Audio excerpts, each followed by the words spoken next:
Përshëndetje të gjithëve. Edhe sot po e përgatisim një recetë shumë të shijshme. Besoj që shumë herë e keni provu me përgatit lasagna, por pa i zier petat fare. Vetëm me salcën e vet, lasagna ju bëhet tepër e shijshme. Fillojmë. Në tigan shtojmë 2 lugë të gjellës gjalp, edhe pak vaj. Shtojmë një qep që e kemi përgatitur më herët. Vazhdojmë ka vërdisim pak qepën që qepa të filloj pak të zbutet. E pastaj shtojmë 500 gram mish të bluar.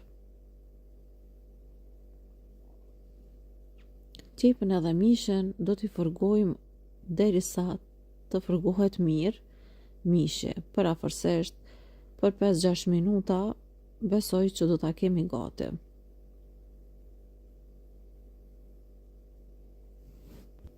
Te mishi po shtojmë një lugë të mesme me origano.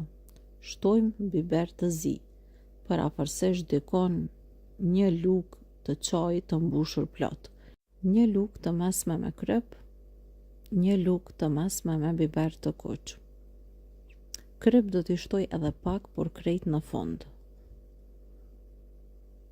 Tash po vazhdojmë edhe po e përzim mishin.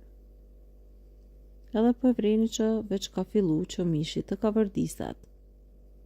Mandej shtojmë salcë domate 500 gram.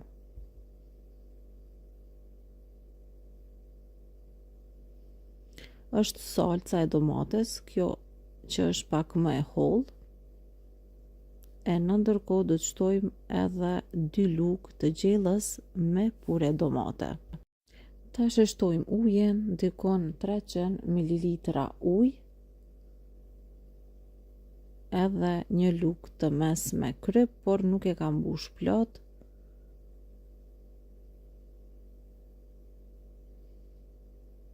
Shtojmë pra siç thash edhe 2 lugë të gjellës me pure domate, nga e trasha që është pureja, edhe tash e lam që mishi së bashku të zihet me krejt përbërësit e tjerë, edhe salca të filloj të trashet pak. E ne po vazhdojmë me përgatit edhe salcën bechamel, dhe në një tigan tjetër po shtojmë gjalp. Për këtë recetë do të shtojmë 4 lugë të gjellës gjalp ose margarin, 4 lugë të gjellës me miell. Vazhdojmë edhe ka vërdisim mirë, parafërsisht 2-3 minuta, jo më shumë.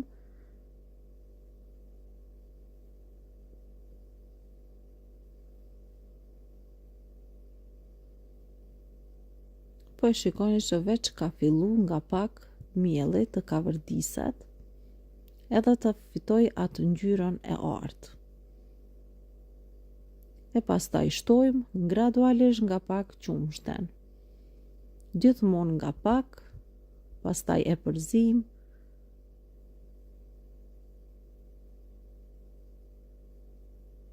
Edhe shtojmë pjesën tjetër të qumshtet, por krejt në total do të shtojmë parafërsisht 800 ml qumsht ose 900 ml.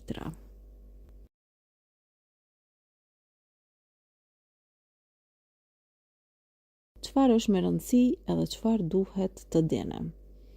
Gjithmonë kur e përgatisim salcën bechamel, është me rëndësi që salcën mos ta lëni të trash si këto që po e shikoni, por gjithmonë salcën do ta lajmë të hollë, për shkak se në këtë mënyrë ne s'kena nevojë me i zi fare petat e lasagnas, por vetëm se do t'i rendisim në tepsi. Dhe kur salcën e bechamelit e kena lanë pak të hollë, kjo i ndihmon petave që më lehtë ta thithin salcën edhe të zbuten.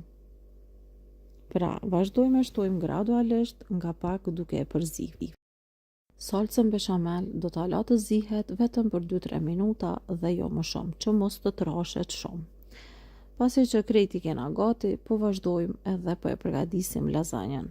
Edhe marrim tepsien ku kena me përgatit, edhe këto janë lasagna që unë po i përgatis sot, Pavarësisht tu kam 500 gram, por nuk do të na shkojnë krejt, pra do të mbesin pak. Edhe vazhdojmë shtojmë në fillim sosin e koç me mesh që e kena përgadit. Po e vreni që edhe këtë nuk e kam lënë shumë të trashet. Edhe salcën bechamel po e vreni që është e hollë. Edhe po vazhdojmë me përgadit recetën. Shtojmë nga salca e kuqe në fillim, pra me mesh.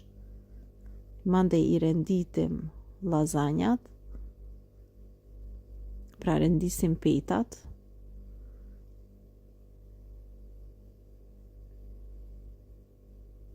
Tash mundemi nga pak mja bo kështu një mbi një me i vendos që fiks 4 pjesë t'i rendisem. Edhe shtojmë sosin e bardh. Pra i mbulojmë mirë gjithmonë. S'ka nevojë këtu anash pra me plotsu këtë hapësirën që është, sepse kështu më let e thithin lazanjat krejt sosin që ne pja hedhem. Është një nga recetat që e përgadis shpesh edhe që vërtet ja vlen të provohet. Do me thonë një rend e vendosim me peta, shtojmë salcën bechamel, shtojmë salcën e përgatitur me mesh, mund të shtojmë nga pak kashkavall nëse duam, në secilin rend, pra vetëm pak, e pastaj kështu e përsëritim krejt procedurën derisa ta mbushim tepsien plot. Po e vreni që salca veç po del anash. Ka mjaftueshëm. Pra, kjo është edhe sekreti i përgatitjes së lazanjës pa i zier petat, sepse duhet t'i mbuloni mirë me salcë. Furrën e shporetit nuk e kam lshu me u nxe, për shkak se do ta lshoj në momentin kur do t'i fusim edhe tepsien me e pjek. Krejt në fund e shtojmë pastaj salcën e bardhë. Pasi kena përfundu, shtojmë salcën e bardhë, tepsia u mbush plot, nuk ka më vend, edhe do ta plotësojmë me kashkavall mbi. Do hedhim mjaftueshëm, sepse do i ndihmoj shumë kashkavalli që të formohet një shtresë edhe lëngu mos na rrjedh nga tepsia, edhe lazanja ngadal ta thith lëngun edhe të përgatitet, pra të zihet mirë. Pra thash, furrën e shporetit nuk do ta lëshoj më herët. Pra nga 500 gram kanë mbet vetëm këto peta. Marrim tepsien edhe drejt në furrë. Furrën po e lëshoj tash, nga momenti që e kam shti tepsien për me e pjek. Do ta lëshoj në temperaturë 170 gradë. Ngadal lazanja të zihet mirë në 170 gradë për 35 minuta, e pastaj lazanjën e kemi gati, është tepër e mirë edhe shijon shumë. Kjo është edhe një ide se çka mundeni me përgatit për iftarin e sotshëm. Unë shpresoj se edhe kjo recetë do ju pëlqej të gjithëve. Përgatesni sepse ja vlen ta provoni. Bëhet tepër e shëshme. Të gjithë do ta pëlqejnë recetën. Unë ju dëshiroj agjerim të lehtë dhe të pranuar. Mirëmbëjtje deri në recetën tjetër të radhës. Të gjitha agjeruesve ju dëshiroj agjerim të lehtë dhe të pranuar. Zoti begatoft çdo sofër të iftarit. Zoti ju begatoft të gjithëve. Mirëmbëjtje deri në recetën tjetër të radhës. Shpresoj që do të shoqërohemi edhe me shumë receta tjera të shëshme gjatë gjithë muajit të Ramazanit. Veç se tash po ju tregoj se si janë pjekur mirë krejt petat, janë zbut, apo e shikoni edhe vetë këto, po vrehet, veç po ju demonstroj kështu pak, është edhe shikohet se krejt veç janë zbut. Do të më falenderoni për këtë recetë. Nëse e provoni ju boft mirë, edhe unë ju them përgatitni diçka të mirë dhe të shishme për familjen ose për mesafer, sepse ja vlen të provohet kjo recetë. Mirëmbëjtje.